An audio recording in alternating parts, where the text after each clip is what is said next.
Hello மக்களே! இந்த வீடியோல எத பத்தி பார்க்க போறோம்னா, எம்பெடட் சிஸ்டம். எம்பெடட் சிஸ்டம்னா என்னன்னா, சாஃப்ட்வேரையும், ஹார்ட்வேரையும் கம்பைன் பண்ணி ஒரு சிஸ்டம உருவாக்குறத எம்பெடட் சிஸ்டம்னு சொல்லுவோம். நெக்ஸ்ட் ஸ்லைட் போலாம். எம்பெடட் சிஸ்டம்ல உள்ள controller, micro processor, micro controller. Micro ப்ராசஸருக்கும், மைக்ரோ கண்ட்ரோலருக்கும் உள்ள டிஃபரன்ஸ் என்னன்னா, மைக்ரோ ப்ராசஸர் வந்து எக்ஸ்டர்னல் பஸ் மூலியமா கனெக்ட் பண்ணும் பெரிஃபெரல்ஸ. மைக்ரோ கண்ட்ரோலர்ல வந்து அதுல வந்து எல்லாமே இன்பில்டாவே இருக்கும். இப்போ மைக்ரோ ப்ராசஸர் வந்து ஹை ஸ்பீடா இருக்கும். When compared to micro controller. Micro ப்ராசஸரோட எக்ஸாம்பிள் பார்த்தீங்கன்னா, Raspberry Pi, PLC. Raspberry Pi வந்து பைத்தான் வச்சு கோட் பண்ணுவோம். பிஎல்சி வந்து லாஜிக் வச்சு கோட் பண்ணுவோம். மைக்ரோ கண்ட்ரோலர்ல வந்து ஆர்டினோ. ஆர்டினோ வந்து சி ப்ளஸ் ப்ளஸ் வச்சு கோட் பண்ணுவோம். STM32 வந்து எம்பெடட் சி வச்சு கோட் பண்ணுவோம். இப்போ control system with examples. Control சிஸ்டம்னா என்ன? ஓப்பன் லூப் சிஸ்டமும், க்ளோஸ் லூப் சிஸ்டமும் இருக்கு.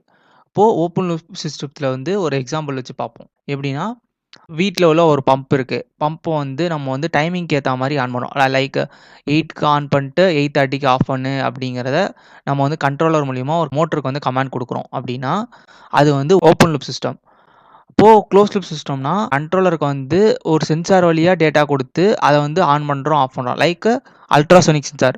அல்ட்ராசோனிக் சென்சார் வச்சு வாட்டர் லெவல மெஷர் பண்ணிட்டு, நம்ம வந்து மோட்டர வந்து ஆன் பண்றதும், ஆஃப் பண்றதும் பண்றது வந்து க்ளோஸ் லூப் சிஸ்டம்.